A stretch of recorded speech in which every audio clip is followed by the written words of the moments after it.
근데 매도 사례가 없습니다. 매도 사례가. 팔았다는 이야기가 없어요. 바로 시작하겠습니다. 첫 번째 기사 이야기부터 해볼게요. 비수도권 지자체의 77%가 이미 인구 소멸 위험 단계에 있다고 말합니다. 강원 경상권은 상황이 더 심각하고 앞으로 5년 뒤에는 더 나빠질 거라고 합니다. 이 기사에서 가장 중요한 문장은 이거예요. 일자리가 없으면 사람도 없다. 이건 맞는 말입니다. 부정할 수가 없는 현실이에요. 그래서 많은 사람들이 이 기사 하나만 보고 이렇게 결론을 내립니다. 지방은 이제 끝이다. 하지만 저는 여기서 중요한 질문이 빠져 있다고 생각을 하는데 이 이야기는 누구의 기준일까요? 실거주자 기준 혹은 장기 보유 투자자 기준에 가깝습니다. 20년, 30년을 살 지역, 아이를 키울 지역, 은퇴 후 정착할 지역. 이 관점에서는 인구 감소가 굉장히 큰 리스크가 당연히 맞죠. 근데 경매는 달라요. 경매는 오래 들고 가는 투자가 아니라 회전시키는 투자입니다. 황금성이 중요한 투자이고 그래서 경매에서 중요한 질문은 이거예요. 이 지역이 20년 뒤에 살아있을까? 이런 건 중요하지 않습니다. 그게 뭐가 중요해요? 지금 바로 이 물건이 팔릴까? 이게 훨씬 더 중요한 게 경매의 관점입니다. 이 관점이 바뀌지 않으면 지방 경매는 항상 무섭게 보이고 돈을 벌 수가 없어요. 사람들이 가장 많이 하는 착각이 있습니다. 리스크가 없는 물건이 안전하다. 근데 경매에서 더 중요한 건 뭔지 아세요? 경쟁자가 있는 게 더 위험한 겁니다. 경쟁자가 있는 건 싸게 사기 어렵기 때문에 우리가 흔히 알고 있는 서울에 있는 아파트, 누구나 좋아하는 뭐 지역에 있는 아파트나 빌라 이런 거는 경쟁자들이 많이 몰리잖아요.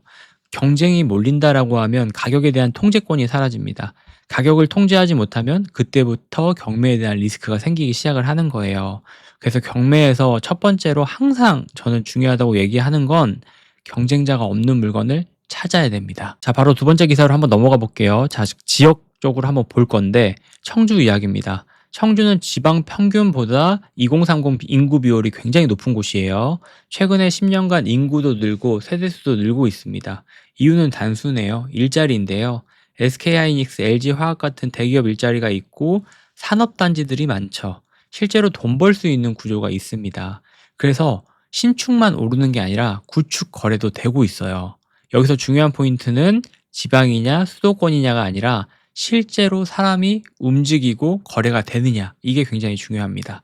지방 안에서도 이게 상당히 많이 갈리는데 이 부분을 중점적으로 조사하시고 체크를 하셔야 돼요. 경매를 하실 거라면. 자, 바로 세 번째 기사 울산 이야기 한번 해볼게요. 울산 KTX 역세권 유온시티 개발 이야기죠. 이건 그냥 분양 홍보 기사가 아니고 정책의 방향을 어느 정도 보여주는 기사라고 생각을 합니다. 교통을 깔고 산업단지를 만들고 주거를 붙입니다. 이건 우연이 아니라 이건 의도입니다. 이런 지역 같은 경우는 지방이라고 보기보다는 정책 수혜 구간이라고 봐야 합니다.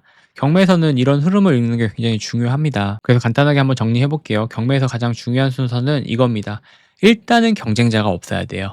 어떤 물건을 하시든 일단은 경쟁자가 없는 게 첫 번째 우선순위입니다. 경매를 할 때. 그리고 두 번째 같은 경우는 그 중에서 이제 리스크가 구조적으로 낮은 물건을 찾아야 됩니다.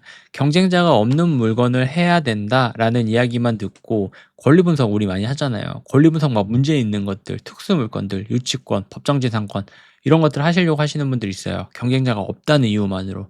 아니, 너가 경쟁자 없는 물건을 하라고 하지 않았냐라고 해서 이런 물건들을 하시려는 분들이 있는데 이제 경쟁자 없는 물건을 찾는 게 1번이고요. 2번이 그 중에서 이제 리스크 없는 것들을 좀 찾아야 돼요. 근데 말했던 것처럼 내가 경험이 없고 처음 하는 사람이에요. 그런 사람이 특수물건, 대항력 있는 물건들, 권리부성사 문제 있는 물건들 이런 것들을 선택하게 되면 한 번 어찌저찌 해서 할 수는 있는데 그런 과정들이 너무 힘들고 어렵고 지쳐서 지속하지 못하는 경우들이 있거든요. 그리고 마음이 막 요동치다 보니까 감정이 제어가 안 되는 거예요. 그래서 잘 사놓고 이상한 가격으로 파는 경우들이 많습니다. 그래서 권리분석상 일단은 문제가 없는 물건들을 선택을 하셔서 진행을 해 주셔야 돼요. 처음 하시거나 아니면 경험이 많지 않으신 분들은 권리분석 문제 없는 거 이걸 먼저 우선순위로 둬야 됩니다. 그리고 이제 물건 같은 경우 봤을 때 황금성이 좋은 물건들을 하셔야 되죠. 자, 그럼 여기서 이제 또 걸러지는 것들이 있어요. 토지, 주거용, 상가라고 했을 때 토지나 상가 같은 경우는 황금성이 굉장히 떨어지는 물건들이죠. 이런 물건들을 배제를 하고 그럼 주거용을 하셔야 되고 주거용을 한다라고 했을 때 또 빌라, 아파트, 다세대 뭐 여러 가지 나눠질 거예요. 오피스텔. 그중에서 이제 황금성이 제일 좋은 게 뭘까라고 생각을 했을 때는 이제 아파트가 될 수가 있는 겁니다. 다 빌라나 오피스텔 뭐 가격이 많이 올라간다. 재개발 지역 같은 경우는 잘 팔린다라고 얘기할 수 있지만 그런 물건들 호재가 있는 빌라나 호재가 있는 오피스텔 같은 경우는 우리가 첫 번째로 세웠던 공식 있죠. 경쟁자가 그런 물건들은 또 많이 들어가요. 그런 물건들은 내가 싸게 낙찰받기가 어렵기 때문에 그중에서 환급성이 제일 좋은 물건 아파트를 선택을 한다. 그리고 세 번째 같은 경우는 이제 오래 들고 갈 생각은 웬만해서는 경매 같은 경우는 안 하는 게 좋습니다. 남들이 좀 꺼려할 물건을 우리가 선택을 해서 진행을 하는 거기 때문에 그런 부분에 있어서는 오래 들고 갈 생각보다는 빠르게 매도를 한다. 혹은 뭐 2년, 4년 안에 무조건 판다. 라는 생각으로 접근을 해 주시는 게 좋습니다. 그래서 환금 가능성이 굉장히 중요하고 환금성을 우선순위로 좀 잘 체크를 하셔서 항상 경매 같은 경우는 우선순위를 두는 게 중요합니다. 그래서 매번 얘기하는 게 제가 여러 가지 조건들을 내세웠고 그리고 이 기준에 취합하는 물건들이 지방에 있는 아파트라고 항상 얘기를 드리고 있어요. 저는 지방 경매는 오히려 장점이 너무 많다고 생각을 하고 있거든요. 가격이 낮고 경쟁이 적고 또 환금성이 워낙 뛰어나기 때문에 이런 물건들 싸게 사서 그리고 지금 팔고 있는 가격보다 싸게 내놓으면 환금성이 너무 좋아요. 저도 주변에 투자자분들 보면 이런 물건들로 거의 다 돈을 버는 것 같아요. 잘못 사면 묶이는 물건들 아무리 싸게 산다고 해도 그냥 우리가 봤을 때 낙찰이나 이런 것들 막 보잖아요, 기분 좋게. 근데 매도 사례가 없습니다, 매도 사례가. 팔았다는 이야기가 없어요. 그리고 그 사람이 지속하는 경우가 굉장히 적어요. 그럼 왜 그럴까? 낙찰됐다는 게 좋은 게 아니라 왜 이 사람들은 지속하지 못하고 왜 매도했다는 이야기를 듣지 못할까? 이런 것들을 냉정하게 생각을 해보면 내가 지금 경매로 어떤 경매를 해야 될지 조금은 길이 보이지 않을까라는 생각을 저는 매번 했던 것 같습니다. 그래서 간단하게 좀 정리를 해보면 지방 소멸은 사실입니다. 저 역시도 지방을 좋게 보는 편은 아니에요. 서울에 이제 양극화는 더 심해질 것 같고 서울에 사람들이 더 많이 몰리게 될 겁니다. 그리고 서울에 몰렸던 사람들이 그 주변 뭐 경기권까지 해가지고 더 풍선 효과로 가격이 많이 올라가고 그곳에 사람들이 더 살고 싶어 하겠죠. 그렇다고 했을 땐 지방 같은 경우는 더 인구 소멸이 되고 사람들이 살고 싶지 않은 지역이 되는 게 사실이긴 합니다. 하지만 우리는 지금 경매할 거잖아요. 경매 같은 경우는 그 소멸을 피하려는 투자보다는 활용하는 투자를 해야 됩니다. 오래 가지고 가는 투자가 아니에요.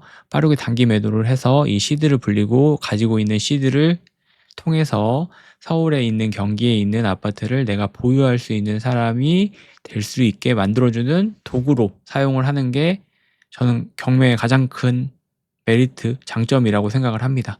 그래서 경매를 이렇게 좀 활용을 해야 된다고 생각을 하고 있고 그중에서 첫 번째 항상 얘기하는 거 경쟁자가 적은 거 그리고 경쟁자가 적은 물건들 중에서도 리스크가 적은 거 이 두 개의 물건을 선별해서 그냥 눈 감고 귀 닫고 계속 입찰하는 거 이게 저는 경매에서 제일 중요하다고 생각합니다. 흔들리시면 안 돼요. 이거 조금 뭐 어떻게 수익을 냈다 이거 조금 뭐 해서 경쟁자가 적어졌다 그리고 경매 같은 경우도 뭐 유행 같은 게 좀 있어요. 그래서 이 물건이 막 유행이 되고 이런 물건들 뭐 지산, 오피스텔, 생숙 뭐 이런 것들 한때 유행이었던 때가 있잖아요.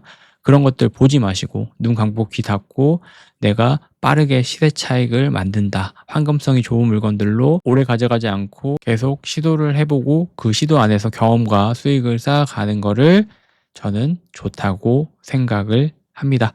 그래서 영상 보시는 분들 중에서 공감하시는 분들 있으면 아마 외로움이 가장 크실 거예요. 이런 것들 다 뭐 투자하다 보면 외로움이라는 게 있기 때문에 외로움이라는 건 저도 겪었고 모든 투자자들이 겪는 거기 때문에 뭐 나만 겪는 건 아니구나 라고 이 영상 보시면서 위로를 받으셨으면 좋겠습니다. 그리고 투자하려고 하시는 분들은 항상 제가 강조드리는 거 왜 저 사람이 저렇게 막 거품으면서 강조하는지 한번 잘 생각을 해보시면 조금이나마 도움이 되지 않을까라는 생각으로 오늘 영상 한번 만들어 봤습니다.